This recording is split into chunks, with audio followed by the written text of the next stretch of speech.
Hi guys, and welcome to another video. In today's video I want to show you some examples of attacking and defending in chess. We will have some focus on attacking and defending principles, and after watching this video you should be able to understand and defend better and to play according to principles, which is very important because the first step is you need to know what to do, and only then you can apply more advanced stuff like real calculation, because you should have a rough impression what to calculate, because otherwise it's tough to find candidate moves. But I will give you the general principles so that you will understand what you need to do, and then you can find the best defenses. So let's just start in this position. White has just thrown this pawn here forward, and he's ready to attack us with g5.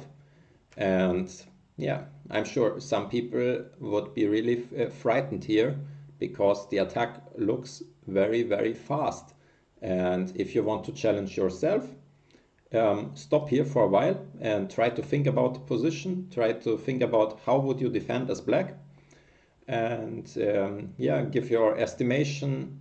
What do you think? Is black able to successfully defend here, or is he unable to defend here? What do you think, and how is he gonna do that? And we will continue with the solution now. So if you want to think longer, then pause the video, please. So in this particular situation, this attack by white is a bit premature. Why is that? White is attacking on the wing, while the center can really be opened. There is some direct confrontation in the center, and we are able to create some counterplay there. So the first principle here is you should not launch a wing attack if the center is open, or if the center can become open very quickly. So if I was black here, I would think about, can I create counterplay in the center? Because if the center opens up, the likelihood that the kingside attack is going through is very, very small, because when we control the center, we control the most important part of the board, and then it's much harder for white to get his pieces around. So the first thing to consider is, can we somehow destroy his center, maybe then undermine his e5 pawn, and if we can get there, then it's maybe some successful defense. So let's check this. How could he attack us? He already started, so he should proceed. That's a critical line to check, because if he gets distracted in the center, we grab his center and his attack is going nowhere. So the critical line is, he goes g5. He's ignoring everything in the center and he's going for the attack. But usually this does not work, because we create counterplay here because the center is open. So we could, for example, do two things. Either we keep it more closed here on the king side with h5. Then we need to go a bit deeper, like he might try to open it there and might develop, and he might throw all his pieces. You always should consider the most aggressive lines when you're calculating, because that's the thing which might threaten us. And okay, here white defends, black defends, preventing queen h5, but white is coming here. And here it's very narrow, but when we proceed here very slowly, we see again, we still have a defense, knight f6. He has a check, and we have one defense, king h8, because the queen is attacked. He has no good discovered checks, because we would always take the queen. And here black is just winning, because we control the center, we have counterplay, and he has no threats. He needs to retreat the queen, and then we can maybe do a lot of things. Maybe we should not take here because of queen h5 back, and we are pinned and it's dangerous, but okay, there is no need to calculate further. Material is fine, we could grab the whole center, white has no threat, and black should be doing quite well, probably winning. So that's one line which does the job. But you could also, if for example some line like h5 doesn't work, you could consider just let him take there. It's not mate yet, and if we take the center in the meantime, it still might be very good for us. So if he takes, now we could slow him down with g6. We could also just consider taking. My feeling tells I should keep it a bit more closed because my king might get too exposed, and in this situation he needs some more time to open it up again, and again we get counterplay in the center. Knight takes, maybe we can also take with the other knight. Knight d takes e5 because maybe we bring more pieces into the game and is more active. And if he takes, knight f3, we have several moves which all look quite fine. We can take here, here, or maybe we can even take on c4 with the pawn because knight e5 is answered by queen e5 and picking up the knight again. So black is doing quite well here, and the successful defense is based on the counterplay in the center. So that's the main point of this example. Once we get counterplay in the center, we are able to successfully defend against a wing attack.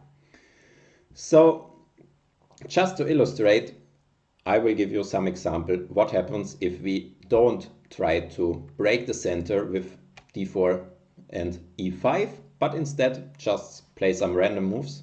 If we, for example, take c4, then he already stabilizes his center, and with a stable center it's much more likely that this attack will proceed. If we take here, g5, and if we take here, one more careless move and we are just lost, because after bishop h7 check there is no way out. If king takes, then knight g5 will lead to some well-known mating pattern with queen to h5 next, and also if the king goes forward it won't survive for long. For example, here I think h5 does the job. King cannot go here because it drops the black queen, because there is a discovered check, and if the king runs here we should have the feeling that it's getting mated, and that's the case. So, and if the king goes to h8, then white opens the h file, and it's no surprise that this won't last long. So this is how it could go wrong. So keep in mind, we should really try to destroy the center and get the pieces there, and yeah, that's why it's really crucial that we take the important pawns to create another weakness on e5 and to bring our knights into the defense. Okay, that's example number one. Let's go to the second example, which is a very similar position, but with some tiny differences. So we have this position, and white has just played g4, but here the situation is quite different. Black was distracted by b4, pawn takes b4, which was a mistake. He should rather take on d4, and now he has less pressure on the center, and that's a much better precondition for white attacking on the wing, because the center is kind of stable. Black is not yet ready to open it, and that's why the white's attack might be more likely to be successful. In this particular position, it's not winning for white, but black needs to solve some real problems. For example, knight c6, this is very logical. We just develop, white is going g5. Okay, we play h5. That's something to consider, because here it would be kind of risky to just let him take, because we get nothing in return. We don't grab the whole center in return. So that's why we should keep it solid. Pawn g6. Okay. We have several moves we could take. He takes.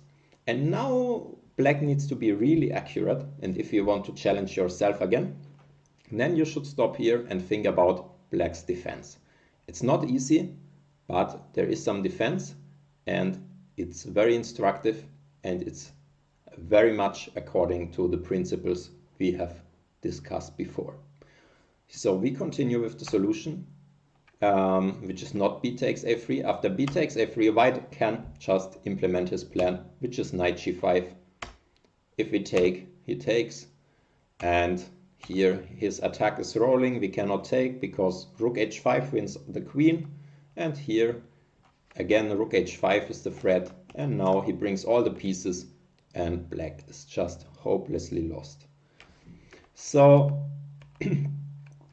that's not the way to play, but instead we should know the principle. We need to create something in the center, and the way to create counterplay is queen to c7.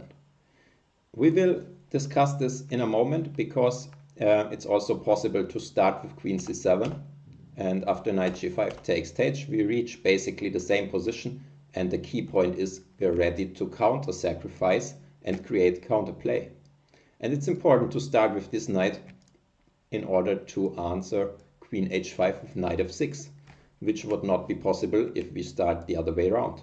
So that's why we start like this, and if he takes, we can take, and already here we can take a lot of stuff, and black is doing fine, but there is still some precision needed. For example, after king f1, queen takes h5, it's very important that we calculate precisely, and that's of course not something which can be done from the beginning. That's also obvious, depending on time and depending on your level, but the key point you should take from this is that we need to create the counterplay in the center, otherwise we don't have anything which is that close. And here after rook f2, king takes and queen d2, black is in good shape. He can give a lot of checks and we are in control, and there is not really any mate coming because we will give some checks and then maybe defend with knight f6, maybe take there first, but there will be a way, and this position here is winning. So I hope you enjoyed the video and learned something from it.